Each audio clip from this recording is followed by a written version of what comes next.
ረቡዕ ዕለት የአርኤስኤፍ መሪ ጀነራል መሐመድ ሐምዳን ዳጋሎ በኤልፋሽር ጥሰቶች መፈጸማቸውን አምነው ምርመራ እንደሚደረግም ተናግረዋል።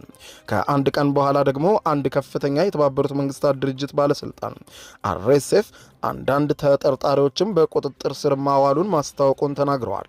ከኤልፋሽር 80 ኪሎ ሜትር ርቀት ላይ የምትገኘው ታዊላ የአርኤስኤፍ ተዋጊዎችን ለማምለጥ እድለኛ የሆኑ ሰዎችን ከሚሸሹባቸው በርካታ ቦታዎች አንዱ ነው። ከ4 ቀናት በፊት ኤልፋሽርን ለቀው ወጥተናል። በዚህ መንገድ ላይም ያጋጠመን መከራም የማይታሰብ ነው ይላል ኢዘዲን ስለ ሁኔታው ለመገናኛ ብዙሃን ሲናገር። በቡድን ተከፋፍለን ተደብድበናል። እጅግ በጣም ጨካኝ ነበሩ። ሰዎች ፊት ለፊታችን ሲገደሉ አይተናል። ሰዎች ሲደበደቡ አይተናል። በጣም አስከፊና አስፈሪ ነበር ይላል። እኔም ጭንቅላቴ፣ ጀርባዬና እግሬ ላይ ተመትቻለሁ።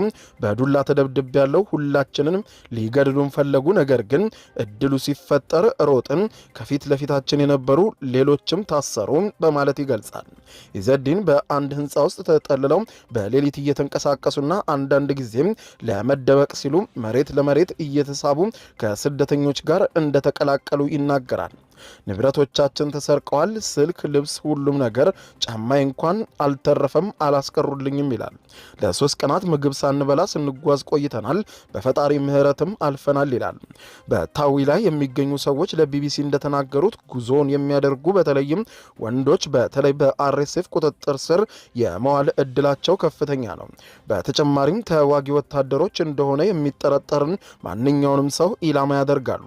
እሁድ ዕለት በኤልፋሸር በአርኤስኤፍ ቁጥጥር ስር መዋሏን ተከትሎ ወደ ታውላ እንደደረሱ ከሚታሰቡት 5000 ሰዎች መካከል አንዱ ኢዘዲን ነው። አንዳንዶቹ ከ3 ብዙዎቹ ለ4 ቀናት በእግር ተጉዘው ከጥቃቱ ለመሸሽ በቅተዋል።